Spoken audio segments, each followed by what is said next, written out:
Well, signing day is always an exciting day, and obviously a very, very positive, optimistic day. We are excited about this group. You know, this is the culmination of at least a year's work, and sometimes for some individuals that we've known longer than that, it's even, you know, it stretches into a year and a half or 2 years where we've known about guys, and so to get to this day is a major deal. From the start of this term with the gray shirts right up to today, we've added 31 names to our roster. Of course, we've got to get through, you know, the everybody getting their applications, getting accepted, you know, being certified. We got to get through all of that in the next little while, but that's the normal process, and we feel like we have, you know, hit the mark in some areas that we really needed to address, and that's, you know, you want to get good football players, and you want to balance it out with the right number of guys, if you can, at each position where you're trying to go. So, you know, if you look at our deal, we're going to be heavy in the D line, and there's a lot of names here. And I wish I could have them here right now and line them up. It's a great looking group of guys. Very, very excited about that. And in losing the guys that we have in the program, not only the seniors, which were some of our best players, of course, Stephen and Brennan Olander and Gabe Miller, you know, up front. You know, we've lost guys that were going to be playing for us, and Jesse Fafita and Tonu and Mitch Hunt. You know, I mean, Mitch was going to be a senior, but those guys, so we've got thin there, and so it was very important we address that area. You know, and then the other area, we wanted to find some guys, some playmakers, some guys that would impact our program perhaps immediately was at the wide receiver area, that group, and I'm very excited about that. Running back for the Beavers is always important, and particularly now with Quiz coming out early for the NFL draft. Now we're very important that we add some great competition there and good depth. We didn't want as many numbers, but we wanted to get a couple of old linemen, which we did. Wanted to get a tight end, which we did. We got our place kicker that came in as a gray shirt, waited till Justin graduated to start his eligibility process, Trevor Romaine, and he's here. You know, we've got another guy, you know, usually one a year. You go through all the process and all the names and all the film to get to one quarterback, which we did.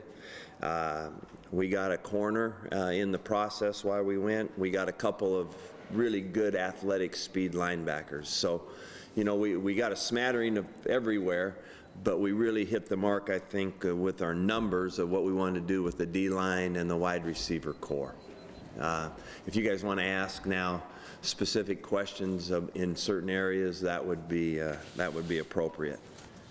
I guess first of all, you mentioned the guys that you want to see. You mentioned there are some guys you want to see everything immediately. Who are people on this list other than the junior college guys who I assume they're going to step in and play right away? But the freshmen that you think might go play as a true freshman and have the most immediate impact? Well, that's a good question, but it's also going to be one that I'm not going to be very specific because, you know, I don't want to single out anybody. I don't know, you know, in this group of wide receivers with Tyreek Zimmerman, Richard Mullaney, Tyler Trozine, and Brandon Cooks, I mean, it could be any or all of them that could enter into this group. And then Will Story, I'm not sure where Will's going to play for sure, but he could be in the mix on defense or on offense. So, but any of those guys, as we go through this thing, when they come in, we're just going to let them play, and we won't know about the true freshmen making an impact in this upcoming year until we get into fall camp. You know, it's very likely some defensive linemen will enter into that picture, but you know, I've got, let's see, 2, 4, 6, 8, 9 guys that signed at defensive line, and so I'm not going to take 2 of them and single them out because I would be remiss in doing that, and I might miss the right guy. You know, so you know, but it is going to be a good group of guys added to this program for sure. You mentioned Quigley, obviously that's kind of the big storyline around the program. It's who's going to be the next running back here. Can you talk about the two guys that you signed, Agnew and Gordon, and what you see in them? Yeah, you know, we saw these guys a long time ago, recruited them hard for a long time, kind of selecting them out of all the guys that we evaluated, and we really like both their versatility and their production. I mean, they've been really productive guys, and I think that for us, they're going to be bona fide contenders early. You know, a running back that can run the football, you know, like Quiz came in as a true freshman, and he's just started playing. So, you know, we're going to let this thing play out, but I think these guys are guys that are used to carrying the load for their teams. They've been very productive. Size-wise, they're going to be absolutely fine when they come in here. So, you know, and they can both run, catch the ball, so the kind of versatility that we need, I think we're getting in these two guys. I'm very excited about that. You said you were happy about your wide receivers that you brought in. Can you talk a little specifically about Brandon Cooks and what makes him special? Brandon Cooks is just an overall exciting football player, whether it's returning a kick or catching the ball and running with it, screen passes down the field. I think fits in as a natural flanker for the Beavers. You know, somebody that can run the fly sweep, somebody that can go deep and catch the ball. Richard Mullaney is just an outstanding football player. Looked great playing safety on defense, broke the California state record for catches in 1 year at 122. I mean, you talk about production and athleticism, competitiveness. Mullaney brings that to us. Tyler Trozine is another guy that had been recruited by major schools as a safety. We really love him as a receiver, a playmaker, a tough guy, just a really good football player. Excuse me, and Tyreek Zimmerman, he's another big, strong playmaker, receiver, plays a heck of a safety. I love these guys that play receiver, play both ways. I think that, you know, you're looking at just overall football players.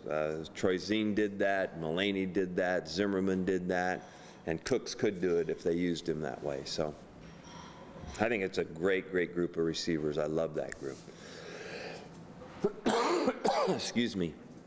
Mike, with Malcolm, he was injured a lot, especially his junior year. Do you think that had he been healthy the whole time, he maybe would have got more offers and helped that you guys were on him early? Yeah, you know, we had an inside connection early with Malcolm, so we got on it, and we liked what we saw, and he has to overcome and get past. You know, he's going to run track again, so but he's got to get past his hamstring and get very, very healthy before he does that. So, you know, I know there was a ton of trips and a lot of interest and all that stuff, but I'm glad that we got in somewhat early and made our pitch early. And they came out here on their own last spring and visited us, so we were in on this one pretty soon in the process. I know part of the reason Cruz was able to come in his freshman year and play was because he had such a high football IQ. Reggie Davis talked about that. And Malcolm comes from a football family. His dad played in the league for 11 years. Can you talk about what it's like to have a kid come in who's just been around the game forever? Well, Malcolm he gets it. You know, he is going to be, I think, a pretty easy transition football-wise for sure. And I think Storm Woods will too. That guy's a gym rat, and he's also an all-around athlete. I saw Storm play basketball a couple weeks ago, and he's just, I love it when they do that. You know, and you can see that they're productive. They play sports. They're competitive. They're versatile. I think both of these guys actually, football IQ will be pretty easy to transition into what we do with our running back. J.J. Johnson was an Arizona commit, came here in September with Tyreek, and just committed to you guys late in December. It sounds like from talking with their coach a lot, you guys got a really good one, and you liked him a lot early.